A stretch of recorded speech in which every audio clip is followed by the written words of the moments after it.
by the federal budget. I'm sure it's all orbiting in your mind, what's going on, and the stability of your job. And the federal budget is a very hot topic as of today.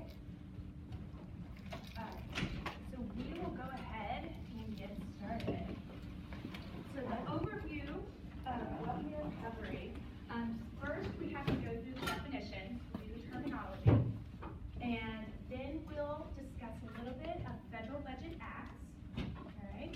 So what has shaped that process, and then what is the process as it stands today for creating the federal budget, and then what's the president's role, and what is Congress's role. So the goal of this lecture is to the goal of this lecture. Today we're going to talk about institutions and processes. We want to talk about the expenditure side of things. This isn't going to be an accounting type discussion. Was anybody really wanting that? Okay, here we go. So we want to make sure we have the definitions, the processes, we know the responsibilities of the President and Congress in creating the federal budget. And please feel free to add in your own experiences. I know you have a wealth of experience in the federal budget and how it has impacted your work.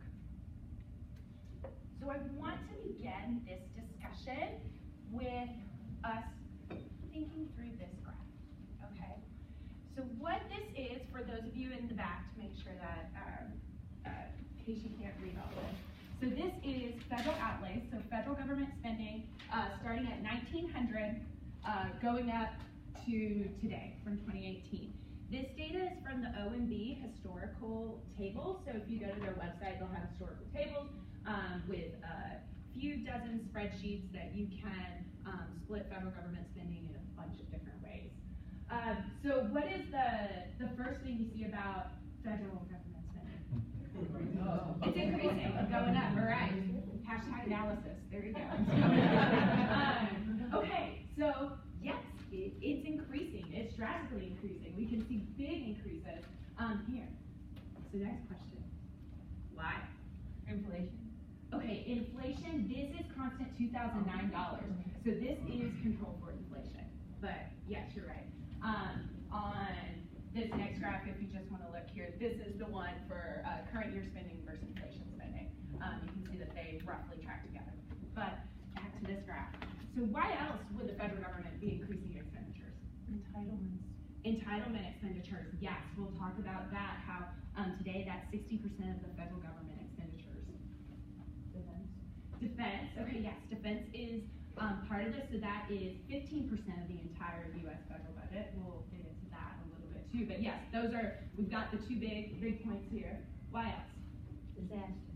Disasters, okay, so the emergency appropriations and creation of FEMA and all of those things, yes, that'll be part of it, but those are just, we're not getting at the big picture here. So we have specific examples, so you're all 100% right, but think about the U.S. government as a whole in its relationship to society.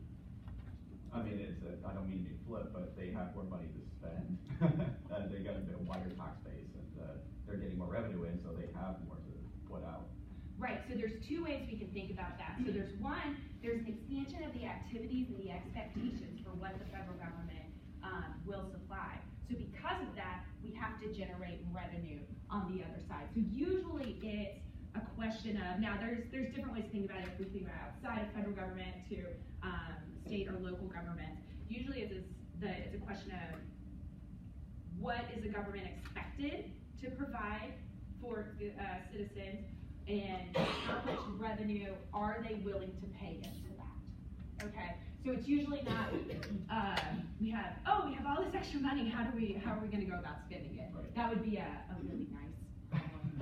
It's not necessarily that. So one of the main points that, or here, open up. Anybody else? Population growth. Exactly. Okay, so that's part of it too. Population growth. COLA. What? Cost of living. Yes. Allowances. So cost of living. Thanks for, yes, we'll get the acronyms back and forth. Maybe your expectation activities is so many new laws, I mean. Exactly. I think it's like an increase in the complexity of life, like all this new, automobiles took off after World War II, planes, so it necessitates more regulation. Right, and speaking, if you have little eagle eyes, you'll see little increases right here and right here. Those were wartime spendings that we see those increase. But the main point that I want to get across here, which we've all hit on here, is that the relationship between what the federal government, the U.S. federal government, was expected to, the level of expectation of what it was supposed to provide, goods and services wise to the citizens, has drastically increased. So this relationship between the role of the federal government in everyday lives of citizens has really increased. And because we have more federal government involvement, we have to spend more. We need more money. So think of all the bureaus and agencies that have been created. We all have your jobs. Did all of your jobs exist in 1800s, early 1900s? Maybe not. So because of that, we have this changing relationship, because early on it was more state and local had a bigger stake and a bigger care of the population. We didn't have all of these direct mandatory expenditures. We didn't have as big a defense budget. So all of that has shaped in the expenditures.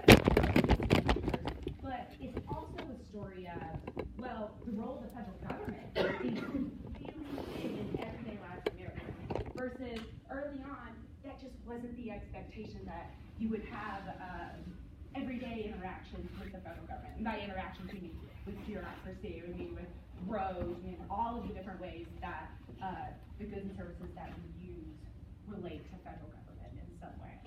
So because we have this growing relationship and we have these growing expenditures, what does that mean about the process for how we divide resources and spend resources? And we're just expenditure side here. We're not talking about revenue as much in this lecture. What does it do to that process? Makes it more complicated, okay? We have to add more definitions. We have to occasionally add new budget acts. But as you're changing the process, you never can just change the process in a way that completely makes sense at the time, because you have to preserve power dynamics. People aren't going to willingly give up some of their powers in the budgeting process because it's more streamlined in some ways versus others. So as you're thinking about a budgeting process, that foundations go back to the founding of the country, and then you think about how much we're spending today and how that relationship changes. Well, the process doesn't always make sense.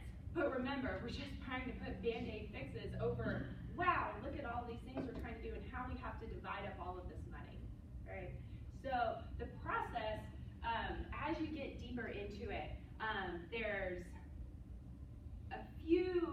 many different avenues you can go down that, you have experts in appropriation, you have experts in understanding the OMB, you have experts in understanding the CBO, you have experts in understanding healthcare policy, and all of these different experts, they all come together to try to create a federal budget, okay? And we need all of that information in order to divvy out funds, all right? So with that in the back of our mind, any questions as we go forward?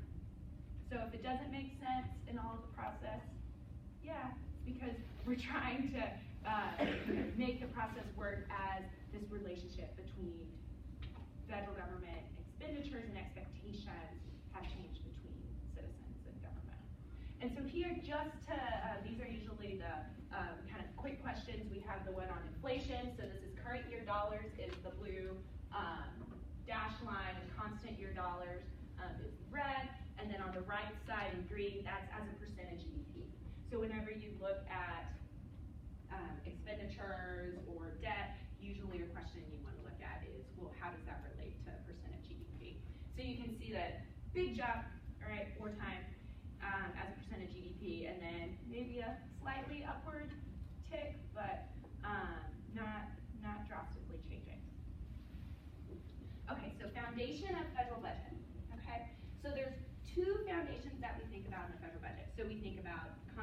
constitutionally, and then we think about Congress role. All right. So constitutionally, not to go too deep into this, I'm not a lawyer, not a legal person. My PhD is in political science. The Section 7 is about raising revenue. Okay. And Section 9 is about spending, and Congress loves this part. So no money shall be drawn from the Treasury, but in consequence of appropriation made by law. We give Congress the power of the purse to determine how money is spent. All right. Within the House and Senate rules, there's two major points to think about in how they relate to money or think about money. So one is they want to separate money from policy. And we'll get into these definitions, but authorization versus appropriation, okay? So we want to have, first, the discussion of policy. Is this something the federal government should be doing? Is this something that we should be involved in, all right? Or what are all the questions about, oh, is this a state or local issue? What other programs are part of this policy area that we're already doing? Those are all of the type of policy questions, plus hundreds of others to think about. And then there's the money side. How are we going to fund this? How much are we going to fund this? How does it fit into the big picture overall spending? So those are two separate questions, two separate deliberations. And then also budget enforcement, okay? And by budget enforcement, we mean, are they following the procedural rules? Are we sticking to our debt limits? Are we sticking to our caps? How are we with the PAYGO? How is it in its scoring of legislation? All of those are types of budget enforcement type questions. So now we're going to go through a few slides that are all definitional terminology to make sure we have that base language going forward. So the unified budget is all federal government spending, and that's two sections. There's the federal funds, and then there are the trust funds. Okay. The federal funds is probably what we're most familiar with. That's the general fund, tax and spend. Then the trust funds, there are quite a number of trust funds. The largest are with Social Security, so Old Age and Survivors Insurance Fund and Disability Insurance Fund. Those are the big ones. But there's a lot of other trust funds. So Postal Service has a trust fund, FAA has a trust fund, there's a bunch of others. And so those agencies have very unique funding stories because they're from a trust fund and not necessarily through the appropriation process. Okay? So we're going to talk about federal funds, but note that trust funds are federal funds, trust funds, and unified budget. All right, next terminology, we have authorization versus appropriation. And this goes back to the separation of money and policy. So authorization says that, so this is Congress says that a federal agency, activity, program, and authorizes congressional action to fund it, right? It says, yes, this is good policy, this is a good program, this is something that we want to do. It is authorized, all right? But then it is a separate process for appropriation. So this is a provision of law authorizing the expenditure of funds. So it says, okay, yes, this federal agency can spend money. We can draw from the Treasury, it can be funded.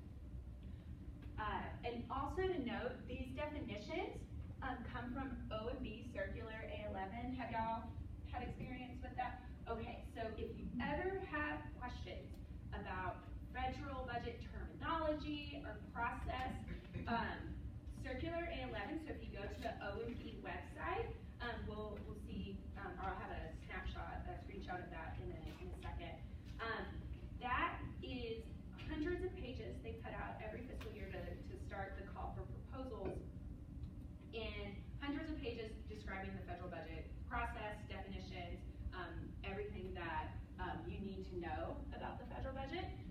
So OMB's Circular A11 is a great place to go to learn. And also any congressional research service reports, those are fantastic. On the House and Senate Appropriation Committee website, they have links to the CRS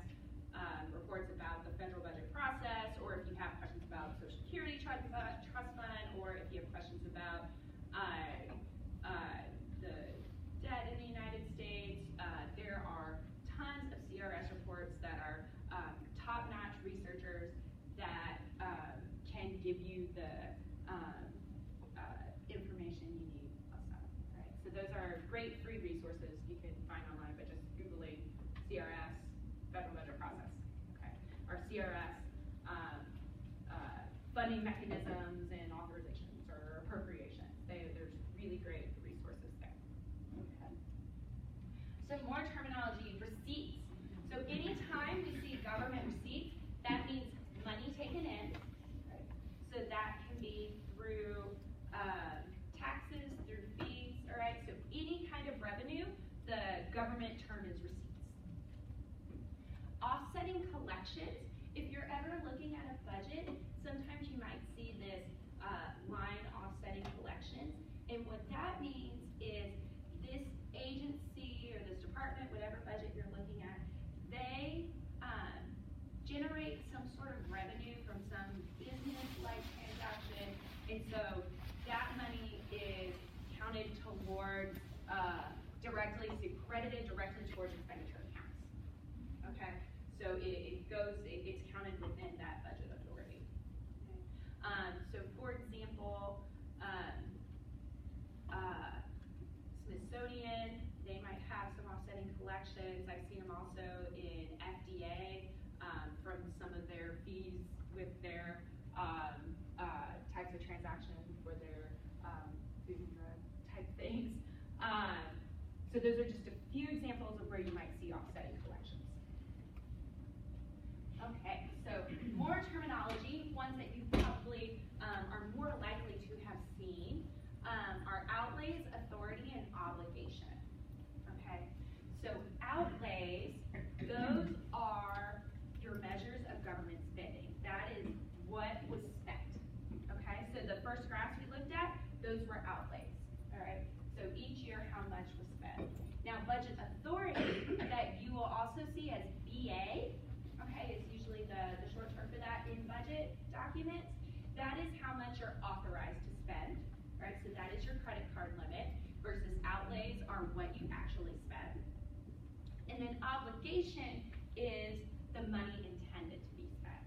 So in looking at the flow, we have the authority, okay, you can spend the money. Obligation means I intend to spend the money, I got the contract, okay, and then it will be spent. Outlay is when we actually spent the money. All right.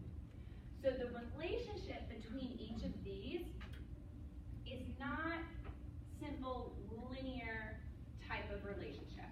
So for example, all the money that's authorized an agency to spend in one fiscal year, they're not spending all of that money in that fiscal year. Some of that money that's authorized in one fiscal year will be spent in future fiscal years.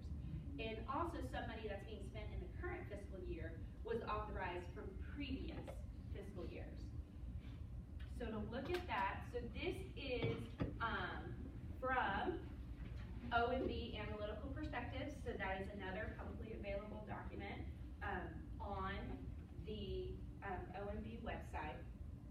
And to break this down, this is the one from 2017, so they'll do this for each of the fiscal years to show how much is spent. So this is, up at the top left, new authority recommended for 2017, so that's how much is in that current fiscal year, and then how much is spent in 2017, so that's just part of it, is the outlay in 2017. And then what also feeds up into outlays in 2017 is unspent authority from prior years, okay? So 2017, we say that's the current year, this is previous years, and then they both feed in to what was actually spent in that year. So that's why we don't necessarily see, all that was authorized is all that was spent in that fiscal year, because we have previous years, we have programs that have started, maybe programs that have ended, and so that unspent authority is getting pushed up into the other fiscal years. If we don't obligate money in an annual appropriation, we lose it, as I understand it. But if it's obligated, it's not necessarily spent in the same fiscal year. Can you talk a little bit about how that works? Right, so as long as it's obligated and it's tended to be spent, and it's dependent, so I think there's a lot of course, every agency has their own independent, parts of it.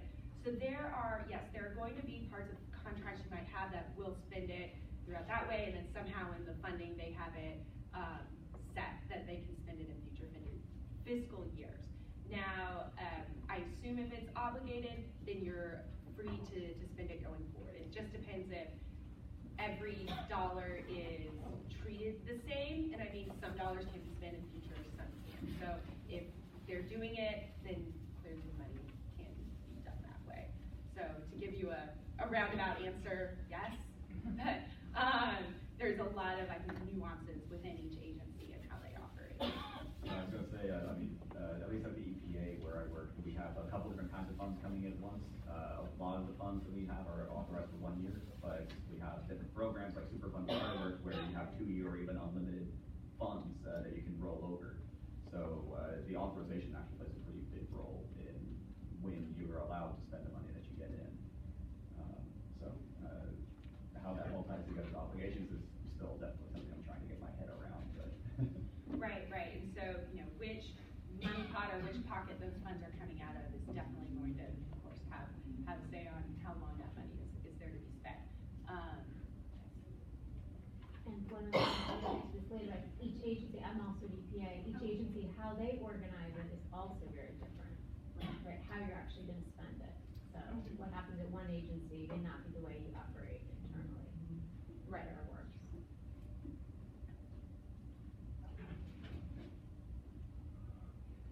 So where are we at today? So again, from the OMB historical tables, here's our fiscal year 2018 receipts and outlays. So 3.3 trillion is how much money brought in 2018. Outlays, we spent 4.1, so what does that mean? Yes, so that yes, so this is, outlays is how much we spent regardless of what, when it was authorized. So we have a deficit, okay? So deficit is 1 year, and then the debt is the collection of all years of deficit. Our gross federal debt, right, so this is all years combined, 21.4 trillion. And again, thinking about that as GDP, it's 106% of GDP. And then whenever you're talking about debt, there's 2 categories you want to look at. So whether or not it's in federal government accounts or if it's to the public. So public would be external entities, other countries. So about 3/4 of it is to the public versus 1/4 is in federal government. And I don't, I'm just showing this for completeness, but we don't have time to go down the rabbit hole of discussing debt too much. I was just gonna ask, how does that jive with the figure that you showed before, percent GDP spending? Oh, okay. Did that include 2018 data, the other figure? Because I don't remember it being like 106%. So this is debt. The figure before was spending Right, as a sorry. percent of GDP. No problem. Yeah, so this is gross federal debt, which historically, this is high, okay? Yeah, I just want to preface that because so whenever, in the past, whenever it's been around 100%, it's usually been around 4 times spending. Okay, so this is high, but I'll just say that there's 2 trains of thought, okay, or 2 extremes. There's one that says, we shouldn't care about debt. It doesn't matter how we get the money as long as the economy is going well. All right, so there's some people that see this and they're like, whatever. And then there's other experts that see this and sound the alarms. Okay, so the reality we'll say is somewhere in the middle here, as far as how we think about debt. I think there's some good things to think about is debt is okay if you're using it for increasing your productivity and increasing your we'll say worth, okay? But when you're using debt to cover your base bills, your operating budget, that's when it is more alarming. I was gonna ask, if if we owe other countries, if they buy our treasury bonds or whatever, is that considered public or federal government? That would, if it's anything with other countries, I would say that's public. Okay, so that's not just what we owe our own people, that would include other Well, countries?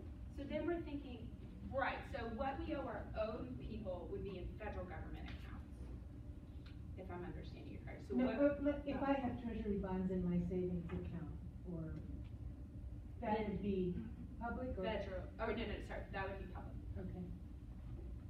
as I understand it, yeah. Okay. All right, next types of definitions we need to talk about is mandatory versus discretionary. Right? So mandatory spending, which you will also see terminology as direct or entitlement spending, those are usually referring to the same things. Experts in this type of area, they'll split hairs over whether or not they consider something direct or mandatory or entitlement. But just note those terms are generally used interchangeably. So in this case, mandatory means spending that is authorized, okay? So it means that it is not go through the appropriation process that we think of, all right? This is spending that all who meet a certain criteria and seek those benefits, they are entitled or they are to receive those benefits, okay? Those are formula set and they are enacted for multiple years, okay? As opposed to most appropriations, those are 1 year, every fiscal year we're doing new appropriations. Mandatory is intended to stay stable for some time. It is more than 60% of federal government spending at this point. So the programs that encompasses are Social Security, Medicare, Medicaid, unemployment assistance, required interest. Some people put that in the mandatory, some people don't. That's a category that whenever you are looking at mandatory spending, that's one that's sometimes in, sometimes out. What is that? Oh, interest on the debt. Which is the fastest growing category of the federal budget. Interest on the debt. But not fun. So yeah, so these are the big spenders, and these are increasing. So just a couple things to think about is that with Social Security, we understand what the fix is. Okay, if it's not enough money in the trust fund, all right, what are our two options pretty much? We can decrease benefits or we have to increase contributions. All right, it's not a mystery, but it's politically really tough. Okay, like nobody, like I can understand not wanting to touch that. Okay, the really hard stuff on top of this, I think, is the healthcare part of it, because that's nobody really knows how to fix that. Okay, because there's a lot of things going in, to Medicare and Medicaid and unemployment assistance. All of those are very tough programs that are tricky policy areas as well. All right, so in looking at the growing expenditures and understanding the big chunk of federal government spending, Social Security, yes, that's something we have to think of, but I think it's just they're gut checks, okay, and how we've got to fix that. But the health part it's a lot trickier. Okay. So this is 60% of federal government spending and has been a part that is rapidly increasing. Okay. The increasing, or let's go on to this next part first, and then we'll talk about that one. Then the other part of spending, so a little over 30-ish%. All right. So the other one fluctuates around 66%, and this is around 30 or so percent. Okay, it's discretionary expenditures. These are ones that need to be authorized and appropriated. So these are most federal government agencies. Anything else you can think of, aside from those mandatory expenditures, that's going to be part of discretionary, and that is just 30% of the federal budget. So again, this is from OMB Circular A11, the in that 30%, the goal is to achieve parity. By parity, we mean 50-50 of defense versus non-defense spending, right? So if you track defense versus non-defense spending over time of this 30%, you'll see that they roughly track. Okay, we can guess which administrations in power when we might see an uptick in defense. Would usually be Republican, and then on the other side, Democrat traditionally would see the upticks in non-defense. Right now, defense has had a big increase in spending, and money that has been allocated. And so I think defense is sitting around 40 billion, and non-defense I think is like 634 or something like that. And so that right there is the parity, okay? But they are a little bit more distant than usual. Okay. So discretionary is what we'll be talking about going forward whenever we talk about the, whenever we talk about going through Congress and the deliberation between President and Congress. All of that is about this 30%.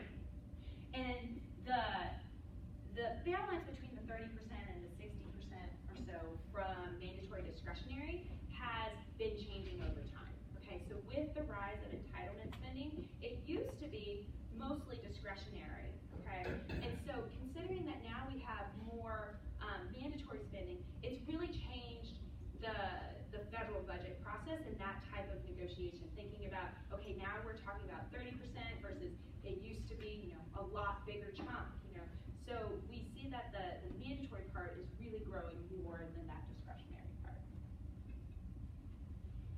All right, a little bit on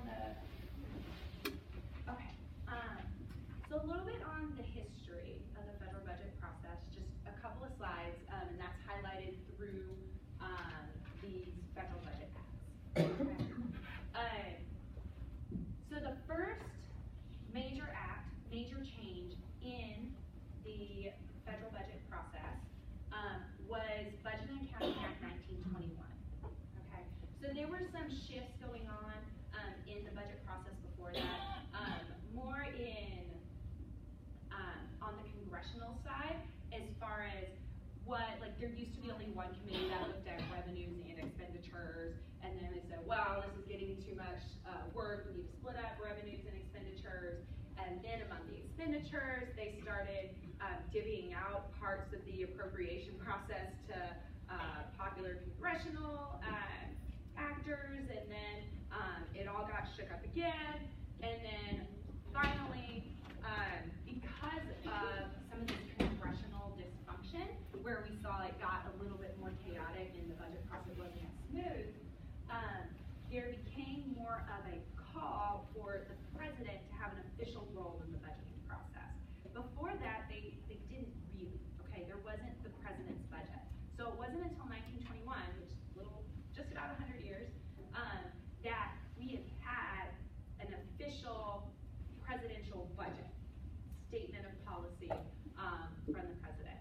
And a lot of that, came out of congressional dysfunction, but also early 1900s, we had, or before that, we had Great Depression. In 11 or so is when we finally got the income tax passed, so we had more revenue coming in. We created the Federal Reserve. We have wartime going on, and the president's like, look, there's all this financial stuff going on, and the economy is something I need to be involved in, but I don't actually have a say in the federal budget. I don't get to actually propose a budget. So given that there was all this dysfunction and all of these major economic issues going on, they finally got to the turning point and said, okay, well, let's have a little bit more executive leadership in this process, okay? So the president got his budget in 1921, and if you add responsibilities for the executive, then what else do you have to do? Build a bureaucracy, okay, to help support that. So the original was the Bureau of the Budget, that's BOB, and then finally it got changed to the Office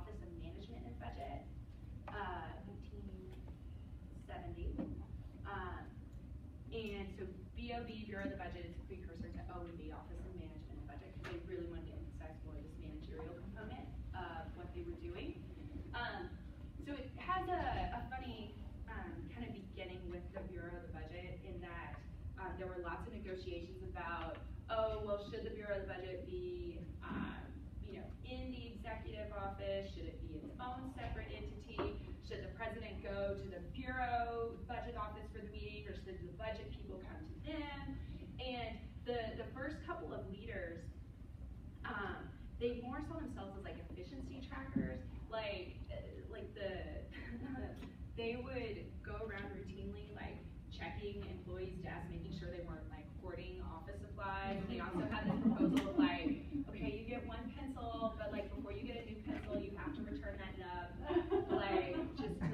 So there was all of this kind of check of like, but really, is that what the Bureau is supposed to be? It was finally like 1940s when they really saw a growth in their job and a growth of what they were doing. They had great leadership. And before like 1940, they had maybe a couple dozen workers. They only had, they said, one adding machine, one bookkeeping manual, and it was like, what are they doing? The whole Bureau of the Budget, where they just like have one calculator or two calculators. From what you think of today in the Office Management Budget, it's been a really big growth in the responsibility and thinking about what it was supposed to be. So the goal was create the Bureau of Budget, get the president more of a role in the budgeting process. They have their proposal budget now. And then they also created the GAO, okay, at that point. So they said, well, if the president is getting a Bureau of the Budget, then Congress said, well, we want to have an accountability office to look over that, okay? So that's the back and forth for right there. So I think it used to be General Accountability Office, and then it changed to Government Accountability Office that it is today. The next major budget act, so this 1921 was a swing towards the executive, 74 was a swing back towards congressional. And so we have the 1974 Congressional Budget and Impoundment Act, okay, the Budget Act. So this came out of more executive distrust, all right? So there was, Nixon, we'll say, revolutionized some of the impoundment procedures in Congress, in that he was taking funds, and there were some estimates like as much as 10% of like federal funds, and like reallocating them to, support the people he needed to support and discipline the people he needed to discipline. So after that, Congress said, no, we're going to create procedures to make that a little bit more complicated, so the president just can't change around funds in that way. So that's why Impoundment Act is in the title. And so another thing Congress said, well, we can't get the budget done on time. If we move the fiscal year back 3 months, we'll get it done on time. So that's why it's moved to October 1st. But I don't, do we? No. So it moves to October 1st. And of course, if you move the fiscal year, then you have to have a new timetable, all right, for how the procedures go. And then it also created the House and Senate budget committees. So there weren't budget committees before that. And one reason why that was so important is because the appropriations were done, one appropriation act, or there's a dozen appropriations, but each one was done independently. But there was not an official committee to think about the entire budget process and to think about the entire budget spending, all right? So the budget committees were, as they're entitled, to think about the budget spending overall and to think about budget enforcement acts and to be the watchdog over all the federal budget, okay? So the budget committees were an important addition, right? And then also they created the resolution and reconciliation. We'll talk about what those are. Today they aren't usually passed, okay? Resolution is a blueprint of spending, but it's not legally binding, and usually it just ends up being a partisan fight if it never gets passed. But the budget can still go on. And then also this created the Congressional Budget Office, which is the congressional support part, similar to the Office of Management and Budget. All right. So this gave Congress more independence because think about all the legislation and everything Congress looks at, but they didn't have a CBO. That seems pretty tough. Then we get bypassing up, moving pretty quickly up to 1990, and anything from the 80s to 90s is all about budget control and debt control. Okay? So 1990 Budget Enforcement Act. So this created the official language for mandatory versus discretionary spending. So what we talked about before, and how we manage each one of those. And by manage, I mean spending caps-wise. So discretionary has spending caps, right? We have caps on how much we can appropriate there. And then PAYGO is for mandatory and revenues. And PAYGO, think of that a little bit as a zero-sum game. So saying, if you are decreasing revenues, then where are you also going to decrease expenditure-wise? Okay. So PAYGO is saying, how are we going to handle mandatory spending? CAPS is for discretionary. And it was actually this that got George H.W. Bush into having to create ratings like no new taxes. It was this budget law that really got him to why he had to go back on that. Then 2010, Statutory Pay-As-You-Go Act. Next one, the Budget Control Act of 2011. This had a little bit more action to it. So created statutory discretionary limits, so defense and non-defense. So that's what we have today in capping defense and capping non-defense. And mandatory spending reductions for non-defense activities, enforced through sequestration. All right, we're all familiar with that word now and what that means. And cancellation of inactive spending. So this is, again, all about budget control. If we can't pass a budget, if we can't stick to limits, then there's going to be repercussions of that. Can you just talk a minute about the impetus for why they had, what caused like wanting sequestration and then the automatic cancellation? Like what was the political nature of that? So from a lot of, okay, so just in general, budget enforcement type is trying to create some way to get Congress to follow the rules. And by sequestration, some of the literature on that says, well, they just want to say, would you actually shut down government? Would it actually shut down? And the answer was, yeah, they did it. So a lot of it was to try to come up with some way, some rules of the game to try to say, you have to pass a budget and you have to stick within these limits. So it's more along the line of just trying to come up with some rules so that we are being fiscally responsible. I don't really understand the PAYGO for mandatory spending. When revenues go down, we don't cut Social Security or Medicare. So what does that mean? So in theory, that's what it's supposed to do. It's supposed to say that it's more likely the other side, if expenditures go up, okay, if we're providing more benefits on the mandatory side, well, where is that gonna come from? Are you gonna cut in other places, or are you going to raise revenue? So I think more on the increasing side, you're right, as opposed to the decreasing side. So there's a PAYGO scorecard that they keep track of and make sure that they're keeping in some sort of equilibrium type. So one of these acts that you mentioned that creates a debt ceiling, or is that something that's constitutional? The spending limits. So Okay. spending limits and debt ceiling are all kind of wrapped in. Got it.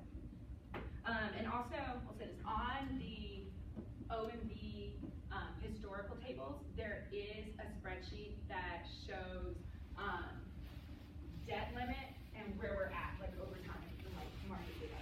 So you can see like where they increased the limits there. And then the last part here, bipartisan budget act that we've had a few of recently. So 2013-15.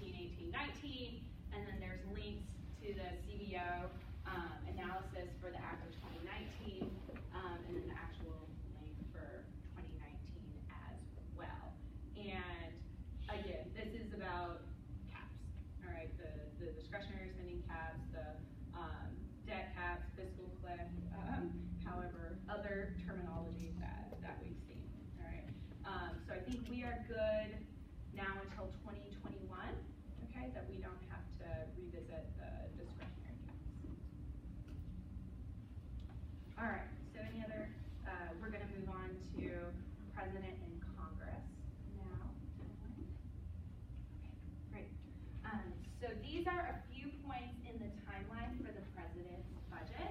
And so we're gonna talk about the president's budget, and then we'll talk about all the congressional committees that are involved in the process. So the president's budget for each fiscal year, okay, it begins in July, all right? So in July, the OMB is going to issue that circular A11 that we've referenced before and that our definitions have come from. And it's the call for estimates and the timetable, and it gives a whole bunch of other information as well. Instructions for the request, the funds that are likely available, the priority and policy direction for the executive as well. Okay, so it will all be in these hundreds of pages in that document. And so once we get to the fall, then the executive branch agencies are going to submit to the OMB, and so then each OMB that have the portfolio for that agency is going to review those budget proposals, and then there'll be passbacks. They'll go back and forth on this until January. The OMB will review congressional justification materials. So remember, they're preparing this budget to go to Congress, okay, and trying to put forth the president's agenda through the budget. And so agencies will also prepare their justification materials, all right, so then they can go be before the congressional subcommittees to defend their budget. And then early February is when the president will officially submit their budget to Congress. And that right now is set for February 10th. The last date that is the last date, the most current date that I know. So early February, it's usually in conjunction with State of the Union, and then they'll present their budget to Congress on their priorities. Right? So that's the rough timetable for that. So why do we have the president's budget? Just a few points here to think about that. It's an important policy tool, all right? It allows the president to say, here are my priorities, this is what I'm funding, this is the issues facing America today, and this is how I am gonna go forth and lead the country in a better direction, all right? Budget documents, early on, it was literally like, here's a table, there wasn't a lot of pomp and circumstance or finessing, there wasn't a PR marketing team, making sure it looked pretty versus budgets today, the past few administrations, they'll have a catchy title with the budget presentation, and there'll be a full budget message from the president describing all of the great things going on in America and how their budget can help promote that. So you see a lot more of that as part of the budget document. But it will give spending revenues, estimate the economy, and you'll see it. It's not just President, OMB, but Department of Treasury, economic advisors, Federal Reserve. All of those estimates are necessary to come together to put together the budget. But I think this is important as well that a lot of people don't realize is that it's just a request. Okay, the president's budget is not binding. Before the CBO, so before 1974, early on with the president's budget was seen as a baseline. And by baseline, we mean, oh, Congress got the president's budget. Okay, looks good. We'll just make a few adjustments on that and move forward. The president's budget today is first round of negotiations. Okay, when the budget comes out, it's not necessarily expected that the budget as is, like that will be the federal budget. That's not the expectation.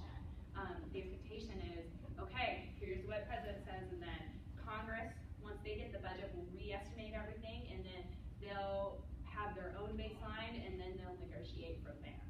Okay, so it's a policy document more so than, a completely fiscally sound like this is our budget, and we should just make minor tweaks from there.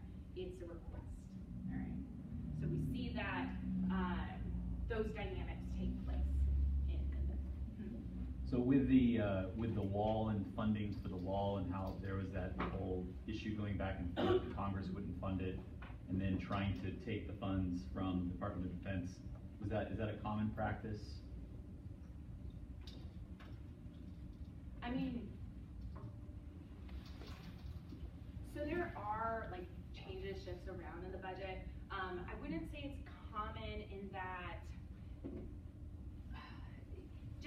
I would not say it's common just because it's such a big policy salient issue right now that really divides a lot of the country. So I would not say it's the political part surrounding it, and I don't mean to sound like crash about this. I'm just, the political part surrounding it is very atypical, but the maneuver of funds that happens more. But again, that was part of the Impoundment Control Act, was creating a process around changing that. Now, how much funds needed to be changed, there's debate on that as well. So not completely common, I would say, but maneuvering funds, yes.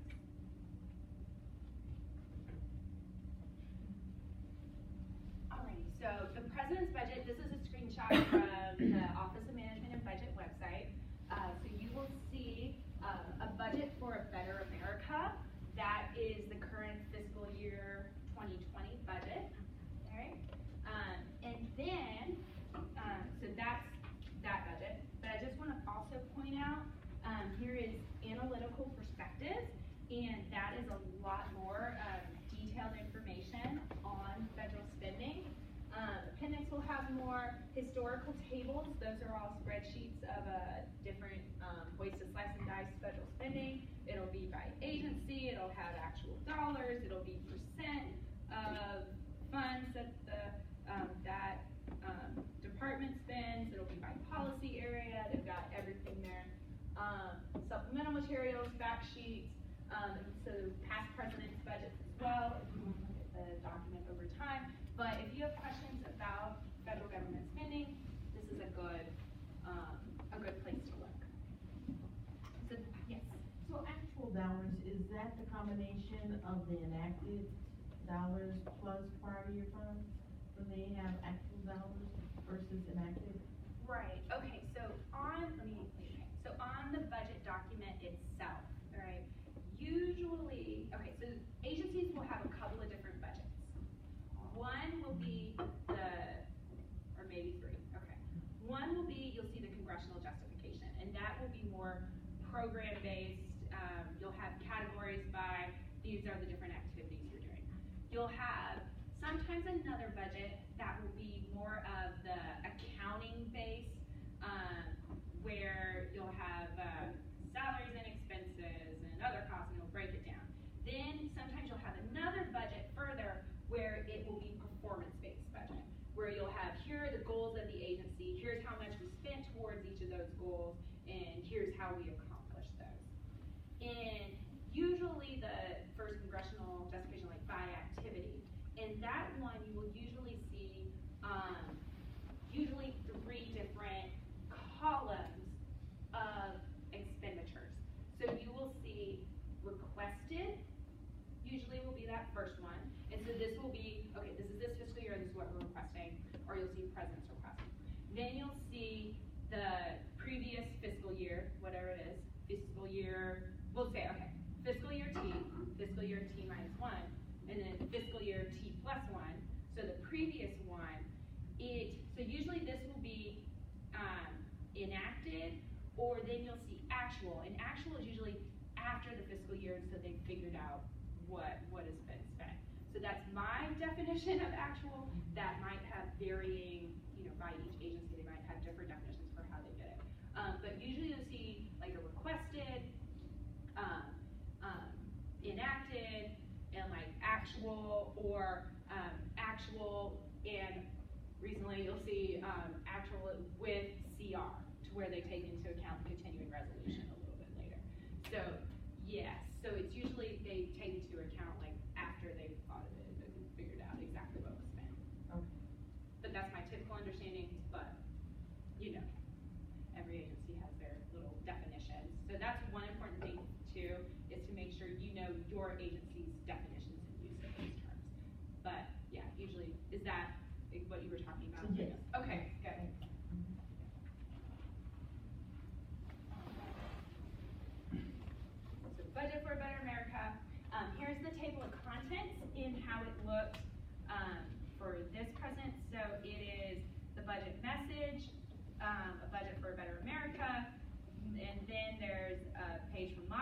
government, and then it goes through each department, so Department of Ag, Commerce, Defense, Education, and lays out their expenditures and how the president views those agencies. So it has, a message on top of numbers. And then there's some summary tables. So this in the president's budget, it's not as much of the nitty gritty. So it is in that there's budget messages as part of it, but it's not necessarily spreadsheet type. It's kind of top numbers. And then there's a wide variety of different agencies and administrations that are not included in the budget at all. That's just because, I assume there's multiple reasons why, but it doesn't look like it's an all-encompassing document at all. Is that actually true, or? This is at top level, so Okay. what they want to put in at the top level. I'm sure in like the next coming document, there will be some agencies that will be highlighted on top of the departments that are there. But that will be as part of, because we want to see a budget change in those. Okay. Okay. It's better to go to each of the departments or agencies' individual budgets if you want to see the nitty-gritty expenditures there. So in the executive budget part, it's president, OMB, and federal agencies, right? Those are going to be the major actors in that front part. So the president proposes that circular A11, that call for proposals, it goes out 18 months before the fiscal year begins, all right? So remember that, we're preparing the budget that fiscal year, 18 months before the budget even starts. So the president takes 9 months, and then Congress will take 9 months before the end of that fiscal year. But also, remember, while we're preparing a budget, we're also executing a budget, right? And we are also auditing the previous budget and trying to learn our lessons from that previous fiscal year of spending and performance. So a lot of times we think about budgets as just, oh, budget ends, okay, budget begins, budget ends, budget begins. But no, we have to think about it as, okay, we're preparing this one, we're executing this one, and we're still trying to learn our lessons from the one before. So there's a lot going on in the budget process at any one point in time. And so we can understand why it might take a while to see changes reflected in that budget document because, we're executing while we're trying to audit, while we're trying to prepare. And so the point of putting in all of those budget figures to try to change and respond to agency requests, all of that can take a lot of work and take some time for those levels of communication to take place. But then also that's more complicated when you think about we're in a world of continuing resolutions, and continuing resolutions are supposed to stabilize funds, and so we can't shift them around as much in a top dollar sense. So that has a lot of complexity on top of the process. So once we get through, so thinking about that, okay, we went through the president's process. So then the president hands over to Congress early February their budget submission, and right now, again, it's February 10th, is the last week I saw.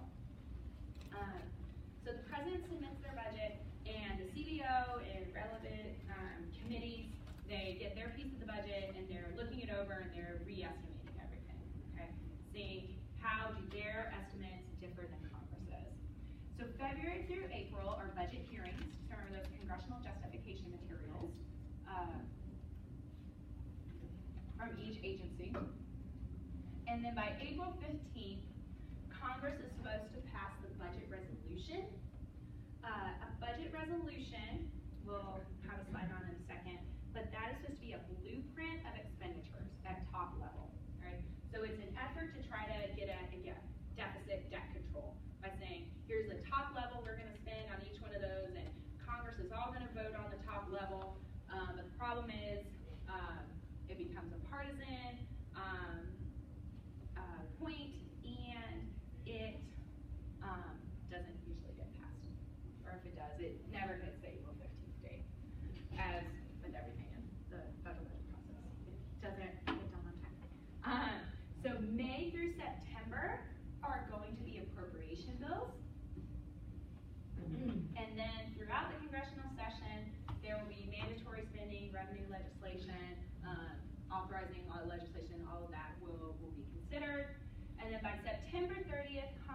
discuss all the appropriation bills. And then by October 1, you're ready to go. New fiscal year, new money, and new you, right? Check. So that doesn't always happen, okay?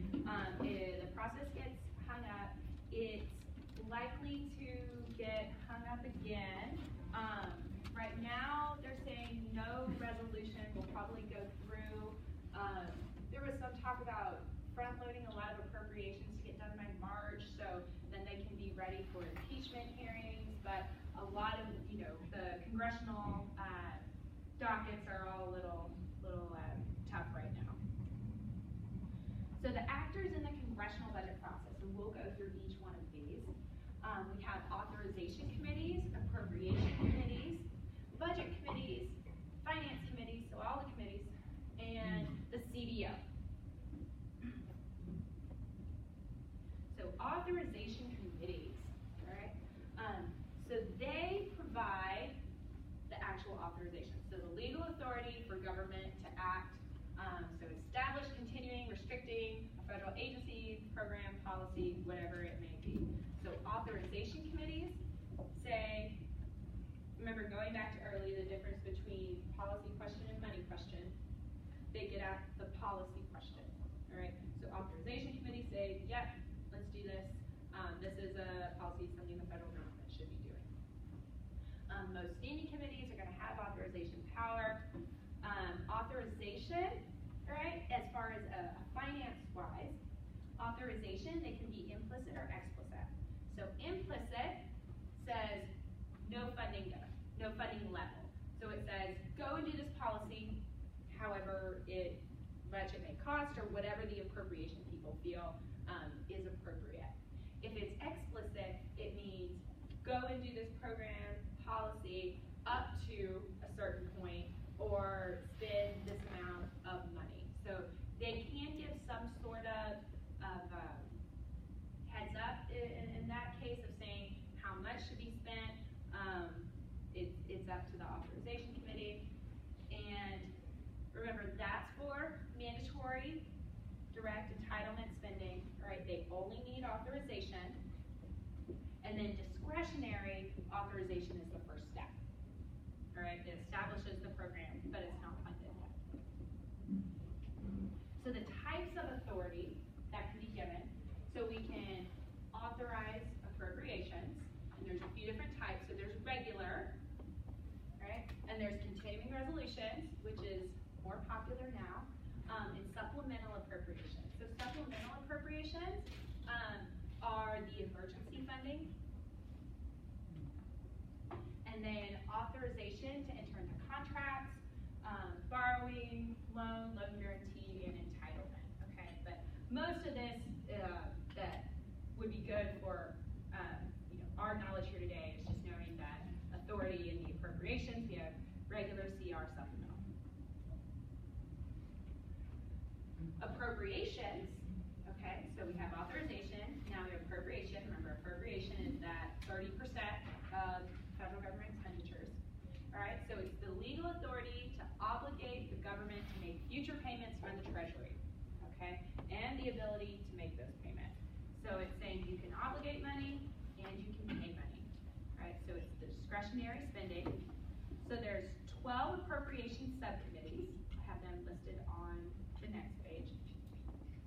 And if you've ever seen this language before, this is what it's referring to. So 302A is the overall appropriation from the appropriation committee, and 302B, those are the subcommittees, all right? So 302A is overall, 302B are the subcommittees, so how much they allocate. And just know authorization and appropriations, those do not perfectly flow, they do not perfectly align. This report right here, CRS report, it is pages of listing federal agencies and what their appropriation subcommittee is, right? So if you want to find your agency and figure out which appropriation it is, that is a nice report to do that.